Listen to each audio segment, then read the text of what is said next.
அஸ்ஸலாம் அலைக்கும். கதிஜாவின் உலகத்திற்கு உங்களை வரவேற்கிறேன். இன்றைக்கி நம்ம என்ன செய்ய போகிறோன்னா வாழைப்பூ பொரியல். இது எனக்கு தெரியாது, எங்கள் அம்மா வந்திருக்கிறனால அவங்க சொல்லி கொடுத்து தான் செய்ய போகிறோம். இந்த வாழைப்பூ என்ன பண்ணணும், ஒரு பாதி அளவு பூ எடுத்து க்ளீன் பண்ணி பொடியாக நறுக்கிட்டு அது கருத்து போயிடும். அதனால் அதை மோரை ஊற்றி அந்த தண்ணியிலையாவது இல்லாட்டினா லெமன் ஊற்றி புளிஞ்சு வச்சுட்டு பாதி லெமன் புளிஞ்சிட்டு அதுக்கப்புறம் அதை வேக போட்டு எடுத்து வச்சுருக்கோம். நல்லா வேக வச்சு எடுத்து வச்சுருக்கோம். தண்ணி வடித்து கீழே வடிச்சிடணும். அதுக்கு கொஞ்சமாக ஒரு 50 விட கம்மி தான் நினைக்கிறேன் பாசிப்பருப்பு, அதையும் வேக வச்சு வச்சுருக்கோம். அதுக்கடுத்து கருவேப்பிலை, அப்புறம் கொஞ்சமாக ஒரு சின்ன ஸ்பூன் கறி மசால் தூள், ஒரு ஸ்பூன் இஞ்சி பூண்டு, அப்புறம் ஒரு பெரிய வெங்காயம், 2 பச்சை மிளகா. இவ்வளோதான் இதோட தேவையான பொருள். இதை எப்படி வதக்கலான்னு சொல்லிட்டு பார்க்கலாம். இப்போது சட்டியை காய வச்சாச்சு. 2-3 ஸ்பூன் எண்ணெய் ஊற்றிக்கோங்க. இப்போ சட்டி காஞ்சிருச்சு. வெங்காயம், கருவேப்பிலை, பச்சை மிளகாய் எல்லாம் போட்டுறோம்.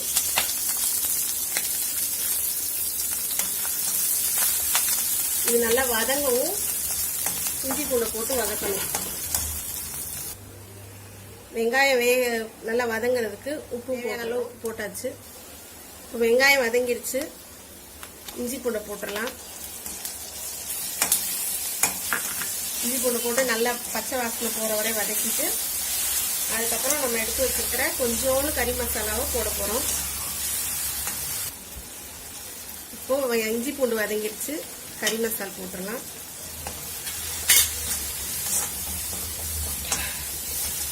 கறி மசாலா கொஞ்சம் நல்லா எண்ணெயில் நல்லா வதக்கிட்டு அப்புறம் என்ன பண்ணிடலாம், வாழைப்பூவை போட்டு நல்லா வதக்கலாம். இப்போ கறி மசாலும் வெந்துருச்சு. இப்போ வாழைப்பூவை போட்டுடலாம். அவ்வளோதான், வாழைப்பூ போட்டு நல்லா வதக்கிடலாம்.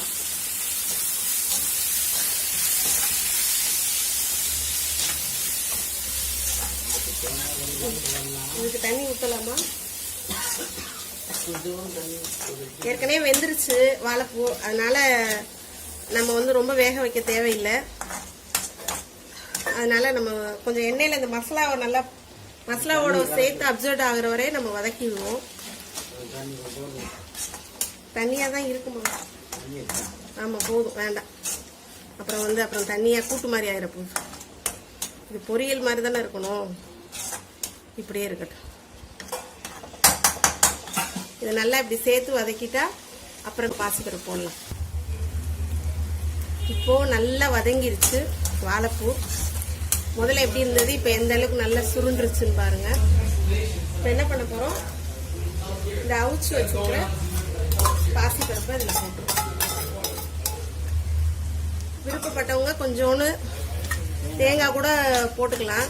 ஒரே ஒரு பத்தை, சும்மா கொஞ்சோன்னு ஒரு 2 ஸ்பூன் வச்சுக்கோங்களேன். 2 ஸ்பூன் துருவின தேங்காய் போட்டுக்கலாம். ஆனால் எனக்கு வேணான்னு சொல்லினேன் தேங்காய். நான் ரொம்ப தேங்காய் அந்த அளவுக்கு சேர்த்துக்க மாட்டேன். அதனால் வேணான்ட்டு நான் இந்த மாதிரி தான் செஞ்சிட்ருக்கேன். அதுக்காச்சா அவ்வளோதான். இன்னும் 2-3 பெரட்டவும். ஏன்னா இந்த பாசிப்பருப்போட பச்சை வாசனை போகணும்ல. அவிச்சு தான் இருக்குது, இருந்தாலும் அதோட பச்சை வாசனை போகிற வரையே சும்மா 2 வதக்கிட்டு அவ்வளோதான், நம்ம வலிச்சு எடுத்துடலாம்.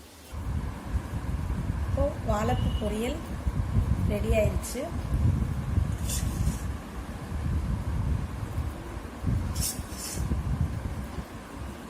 ரொம்ப ஈஸி தான், நீங்களும் செய்யுங்க. இது ரொம்ப ரொம்ப நல்லது. முக்கியமாக இடுப்பு வலி, கர்ப்பப்பைக்கு ரொம்ப ரொம்ப நல்லது. பெண்களுக்கு தான் ரொம்ப நல்லது.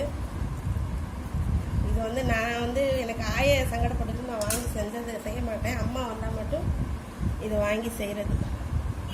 ஏன்னா பெண்களுக்கு ரொம்ப ரொம்ப நல்லது. வாழைப்பூ பொரியல் ரெடி ஆயிடுச்சு. நீங்களும் செஞ்சு சாப்பிடுங்க வீட்டில். இந்த வீடியோ உங்களுக்கு பிடிச்சிருந்தா லைக் பண்ணுங்கள், ஷேர் பண்ணுங்கள், சப்ஸ்கிரைபர் பண்ணுங்கள்.